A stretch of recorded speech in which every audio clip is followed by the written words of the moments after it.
J'espère que vous allez bien, j'espère que vous vous portez bien. Le 15 mai dernier, nous avons diffusé une émission qui avait suscité auprès de vous énormément de réactions. Et certaines réactions étaient pas controversées, elles étaient légitimement, comment dirais-je, elles soulevaient légitimement plutôt des questions et des interrogations. Cette émission était intitulée Wided, cette mystérieuse femme qui a piégé Hicham Aboud à Barcelone juste avant son enlèvement. On avait fait des révélations sur la base d'une enquête qui a été menée par notre confrère, le journaliste franco-algérien Mohamed Sefaoui, sur les dessous réels de l'affaire Hicham Aboud. Comment Hicham Aboud avait été enlevé le 17 octobre 2024 et les mystères de cette affaire qui n'a pas révélé tous ses secrets. Le récit qui a été fait par Hicham Aboud n'a convaincu personne. Pourquoi? Parce que Hicham Aboud n'a pas voulu dire toute la vérité, parce qu'il est, on va dire, dans une situation extrêmement inconfortable auprès de sa famille et de ses proches, puisqu'à l'origine de l'affaire de l'enlèvement d'Hicham Aboud, il y avait une femme qui s'appelle Wided S, qui est une influenceuse algérienne établie en Tunisie, qui a réussi à le charmer, à le séduire. Les révélations qui ont été faites par Mohamed Sefaoui, nous avons pu les confirmer, nous avons pu même les approfondir, parce que nous avons obtenu d'autres détails supplémentaires sur l'identité de cette personne et sur ce qu'elle faisait, comment elle manœuvrait pour séduire Hicham Aboud et quel était son objectif, et qu'elle n'a jamais été à Barcelone, elle a donné rendez-vous à Hicham Aboud à Barcelone, elle s'est jamais rendue à Barcelone, qu'elle fait l'objet d'une enquête sécuritaire menée par les services de sécurité espagnols qui demandent maintenant, qui cherchent à obtenir des détails très précis sur qui la recherche. Elle fait l'objet d'une opération de recherche menée par la police espagnole, par les services de sécurité espagnols dans le cadre de l'instruction judiciaire qui a été ouverte pour l'affaire Hicham Aboud. Hicham Aboud a menti à son lectorat, à son public, voilà, parce que il n'a pas voulu certainement reconnaître qu'il avait une relation une amourette avec cette femme, avec cette influenceuse algérienne établie en Tunisie. Il n'a jamais voulu reconnaître qu'il a été piégé par cette personne. Il a raconté n'importe quoi aux gens. Il a voulu faire croire qu'elle avait rendez-vous à minuit avec une source en Espagne. On n'en a pas des rendez-vous à minuit avec des sources. Généralement, les rendez-vous de minuit, pardonnez-moi, c'est pas pour faire du journalisme, mais c'est pour faire autre chose. C'est sa vie privée. Le problème n'est pas là. Il a menti, pas menti, ça c'est entre lui, sa conscience et sa famille et les investigations judiciaires qui sont en train de mener en Espagne. Ce qui est intéressant, et nous avons de nouvelles révélations qui appuient notre thèse sur l'usage qui a été fait de cette femme. Cette femme a été utilisée comme un hameçon je l'avais dit dans mon émission le 15 mai dernier, j'ai dit que les opposants algériens ont été ciblés par cette méthode qui consiste à utiliser des femmes charmantes pour essayer de les séduire, de les charmer, de leur faire croire que cette femme s'intéresse à eux, d'établir des relations intimes avec eux pour ensuite les piéger et les amener à se retrouver dans des situations extrêmement risquées et dangereuses pour eux, pour ensuite ce qui permettra à des partisans ou à des partis liés au régime algérien de les menacer, de menacer leur intégrité physique ou de procéder à des opérations d'agression perpétrées contre eux pour ou leur faire du mal ou leur soutirer des informations importantes sur certaines sources avec lesquelles ces opposants algériens travaillent en Algérie. C'est ça notre objectif. C'est pas la vie privée de Hicham Aboud, elle ne m'intéresse pas. La vie privée de Hicham Aboud. Nous, on a parlé de cette Wided S parce qu'elle a été un instrument et un outil de manipulation utilisé par des partis algériens non identifiés. Je ne peux pas dire qu'elle a été utilisée par les services secrets algériens. Je ne sais pas. Mohamed Sefaoui l'a affirmé dans son enquête. Moi, je n'ai pas d'éléments qui démontrent que ce soit des services secrets algériens. Peut-être c'est un groupe, un lobby privé algérien. Peut-être c'est une autre direction des services de sécurité algériens. Peut-être c'est un dirigeant algérien qui a mis les moyens pour mettre en place un groupe de malfrats, de voyous, de délinquants ou de criminels ou de mafieux privés qui ont utilisé, parce que cette méthode d'utiliser des femmes pour piéger des personnes, il n'y a pas que les services secrets. Les groupes mafieux l'utilisent, certains lobbies privés l'utilisent. C'est une méthode aussi vieille que le monde, mais elle s'avère redoutable puisqu'elle touche à la fragilité de certains hommes qui sont très faibles ou qui cèdent à la tentation de la séduction féminine facilement, alors que en réalité c'est juste une opération de manipulation pour les piéger, pour les amener à se retrouver dans un endroit bien précis, dans une situation bien précise, pour pouvoir ensuite les capturer, les enlever, les agresser, les menacer ou les assassiner c'est selon les objectifs fixés par les manipulateurs qui utilisent ce genre de femmes. Il s'avère, ce qui renforce nos révélations et ce qui renforce le bien fondé de notre enquête sur cette femme, qu'avant Hicham Aboud, cette Widet S, algérienne installée en Tunisie, qui prétendait être une influenceuse, elle a contacté une autre personne, avec laquelle elle voulait établir aussi une amourette, une liaison intime. Cette autre personne, c'est le fils du général Arabi Ben Nasser, Toufir Ben Nasser. Toufir Ben Nasser, rappelez-vous, le fils du général Arabi Ben Nasser, le défunt général Arabi Ben Nasser, qui était le patron de la direction de la justice militaire de 99 jusqu'à 2005, et qui était l'un des hommes les plus, l'un des généraux, disons, l'un des hauts gradés les plus influents dans l'armée algérienne, puisqu'il dirigeait tout le département très sensible et tout le secteur de la justice militaire. C'est un ancien procureur, un ancien juge qui a fait les tribunaux militaires les plus sensibles du pays, qui a eu géré les dossiers les plus sensibles du pays, notamment les affaires de la décennie noire des années 90. Toufir Ben Nasser, rappelez-vous, qui était un simple citoyen, est devenu une figure médiatique, entre guillemets, une figure de la contestation du régime algérien à partir de avril 2024, lorsque ses deux frères, Bou'alan Ben Nasser ou Nasser Ben Nasser, ont été arrêtés et placés en détention au tribunal militaire de Blida. Ils ont été arrêtés pendant début du mois d'avril. Ils ont été pratiquement placés en garde à vue et arrêtés pendant un mois. Ensuite, ils ont été placés en détention au mois de mai 2024. Quand ses frères ont été emprisonnés, Toufir Ben Nasser avait dénoncé une injustice et il a commencé à faire des vidéos et des apparitions dans certains médias. Il nous a parlé à nous, Algérie Part. Il a commencé surtout à faire des vidéos sur sa page Facebook. Il a créé une chaîne YouTube. Il a commencé à dénoncer ce que lui considérait à l'époque, ce que lui qualifiait à l'époque comme étant un complot ourdi par le clan de Saïd Chengriha, le chef d'état-major de l'armée nationale et populaire, contre ses frères qui ont été utilisés, qui sont tombés dans le piège d'une guerre de clans qui oppose deux cercles puissants du régime algérien, le cercle d'Abdelmajid Tebboune et le cercle de Saïd Chengriha, et que ces deux frères, parce qu'ils ont refusé de cautionner ou de témoigner ou de participer à des manœuvres hostiles, à des manœuvres de déstabilisation du clan Tebboune, ils ont été emprisonnés.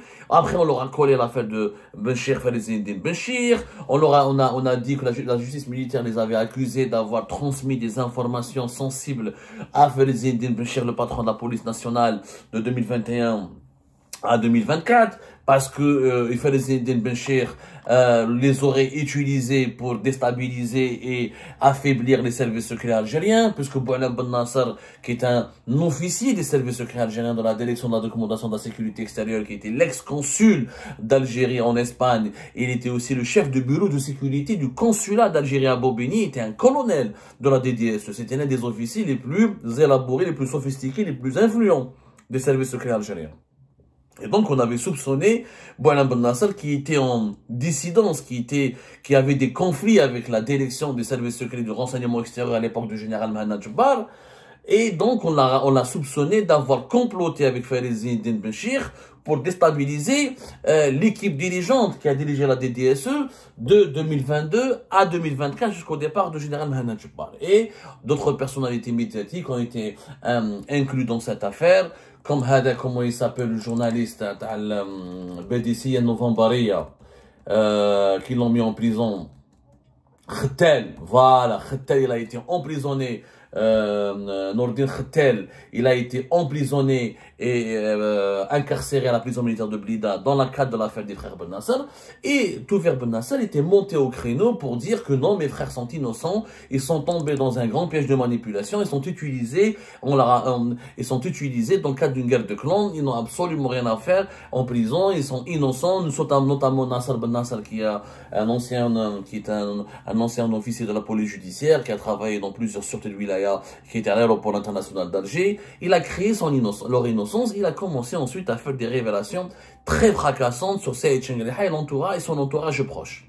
Donc, c'était la première fois que le fils d'un défunt général aussi puissant et connu comme l'Arabi Ben Nasser devient dénoncé sur les réseaux sociaux ouvertement, en affichant son identité et en affichant à visage découvert, en parlant de son histoire familiale. Il a défendu ses frères. Il est devenu une figure assez dérangeante, très dérangeante même. Toufer Ben Nasser, il est à l'étranger ici en France.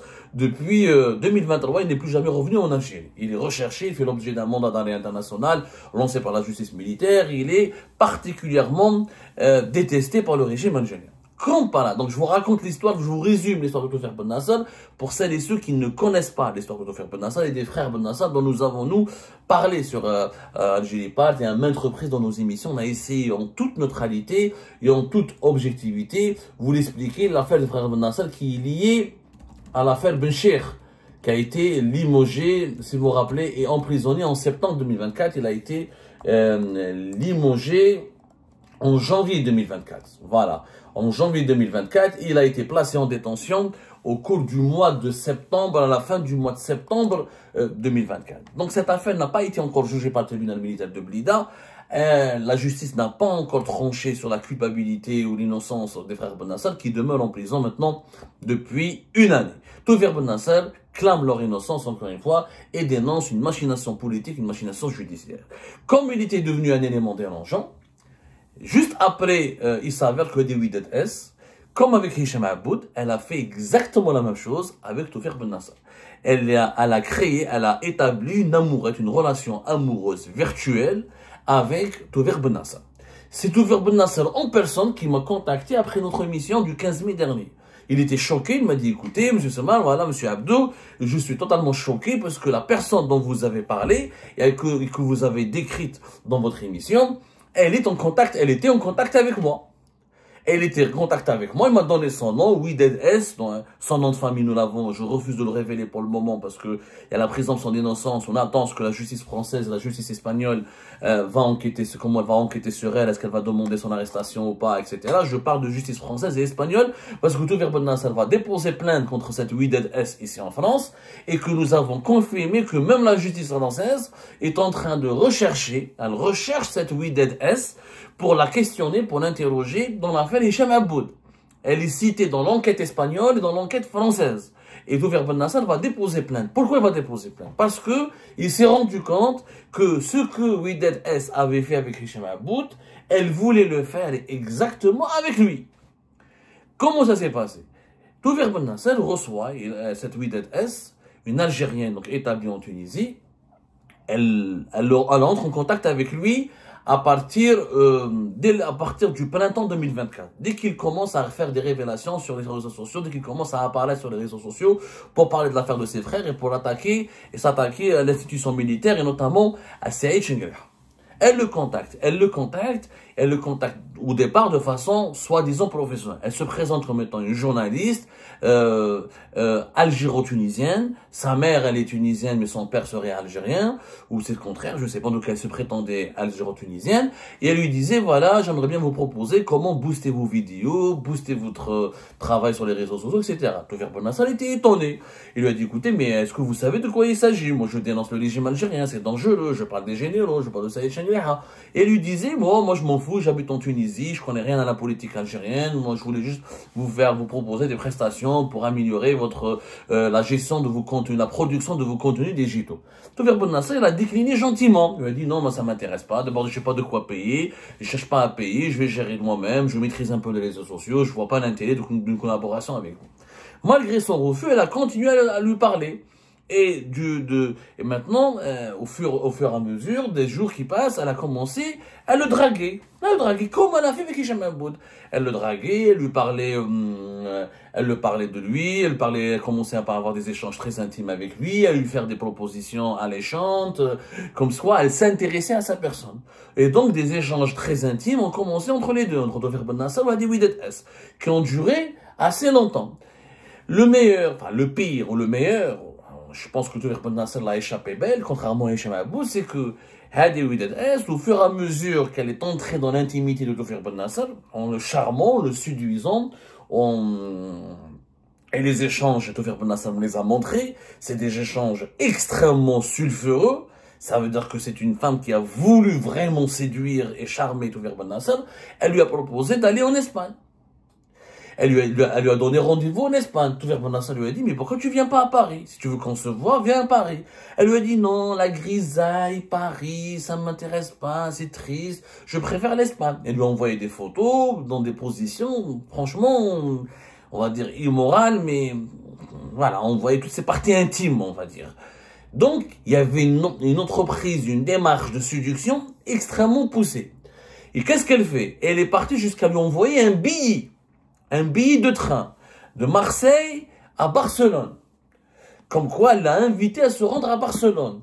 C'est elle qui a payé le billet. Donc, des femmes qui draguent un homme, ou c'est ouvertement, ou c'est rapidement, qui soi-disant tombent amoureuses de lui. Ensuite, elle lui envoie un billet. Elle paye elle-même le billet. Ensuite, qu'est-ce qu'elle lui dit? Elle lui dit, on va pas rester à Barcelone, on va aller au sud de l'Espagne, parce que j'ai une copine qui a une villa avec une piscine. Donc, elle-même, elle prend, lui, il lui disait, mais moi, j'ai pas d'argent, je suis au chômage, j'ai un problème politique. Elle lui disait, non, non, moi, je m'en fous des problèmes algéro-algériens, moi, je m'intéresse pas à la politique, moi, je te trouve beau, je te trouve sexy, j'ai envie de sortir avec toi, voilà. Vraiment du baratin de bas étage, comme on dit. Donc, elle lui a proposé de le prendre en charge de l'Espagne, de Barcelone jusqu'au sud de l'Espagne.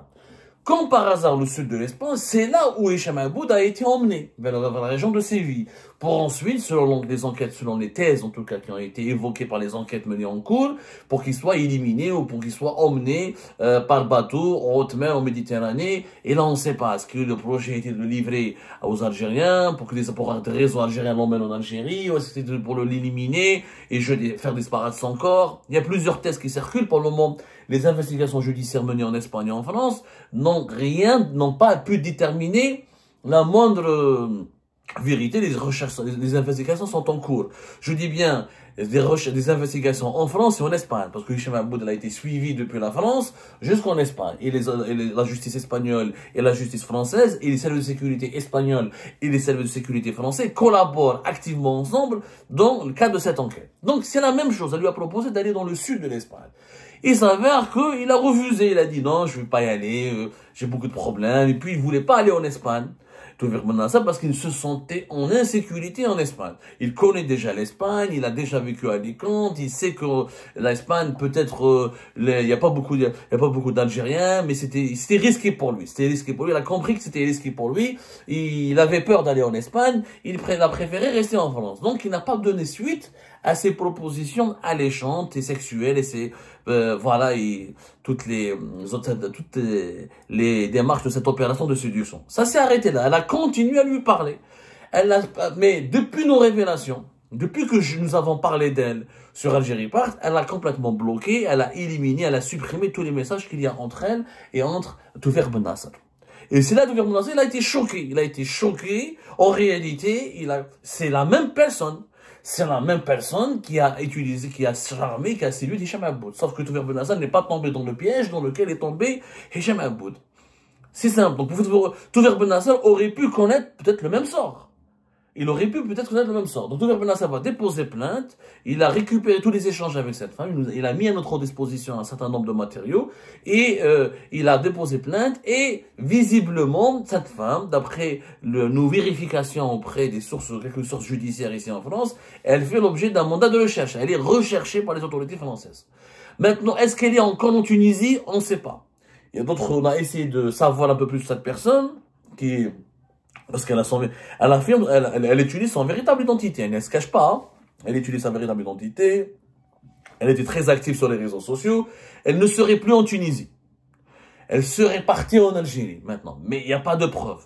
Parce que si elle était restée en Tunisie, comme elle est recherchée en Espagne et en France, les autorités tunisiennes l'auraient appréhendée, ils n'auraient pas pu la protéger, les autorités tunisiennes, certainement, ils ont été saisis par les autorités judiciaires espagnoles et françaises pour déterminer l'identité, pour auditionner ou interroger cette personne, ou la mettre en examen éventuellement. Mais elle ne serait plus sur le territoire tunisien. En tout cas, elle a bloqué toutes ces discussions et tous ces échanges avec Toufer Ben Nasser, qui a, encore une fois, échappé, je crois, et lui-même me le dit, miraculeusement, à une affaire, voilà, parce que ce que nous avons pu confirmer, c'est qu'elle ne s'est jamais rendue en Espagne, pour Hicham Aboud. Elle n'a jamais été en Espagne. Elle lui a donné un rendez-vous, elle a fait exactement la même chose avec Toufer Ben Nasser. Elle lui faisait croire qu'elle allait venir en Espagne, elle lui a envoyé un billet, elle lui a envoyé des indications géographiques et des localisations bien précises où ils doivent se retrouver. Comme par hasard, Hicham Aboud a fait la même chose, ce que Toufer Ben Nasser n'a pas voulu faire. Donc cette femme a été utilisée par un groupe peut-être un gang, peut-être un lobby, je ne sais pas lequel. Les investigations sont en cours. En tout cas, elle a été utilisée pour piéger Toufiq Ben Nassar, comme elle a été utilisée pour piéger Hicham Aboud. Et là, ici, des sources judiciaires françaises nous confirment qu'elle serait entrée en contact avec d'autres opposants algériens ou d'autres dissidents considérés comme des éléments subversifs par les autorités algériennes pour les charmer, pour les séduire et pour les piéger. Il faut faire donc très attention, mesdames, messieurs, pas mesdames, messieurs, il faut faire très attention, messieurs les opposants, faites attention à vos échanges, faites attention à votre vie privée, vous risquez de subir ce qui est peut-être malheureusement, ce qui est arrivé malheureusement, pas peut-être, parce que l'enquête menée en Espagne a déterminé que l'élément déclencheur de cette affaire, c'était cette opération de séduction menée par cette femme à l'égard de Hicham Aboud. Il faut faire très très attention, parce que là, il y a certains groupes, pour le moment, on ne sait pas s'ils sont liés directement au régime algérien. C'est le régime algérien qui est soupçonné à juste titre. Mais il n'y a pas encore de preuves matérielles. Et pour le moment, il y a des soupçons et des forts soupçons, des fortes suspicions. Mais en tout cas, elle est clairement utilisée, cette femme, par un groupe pour neutraliser et mettre en péril l'intégrité morale et physique des opposants algériens.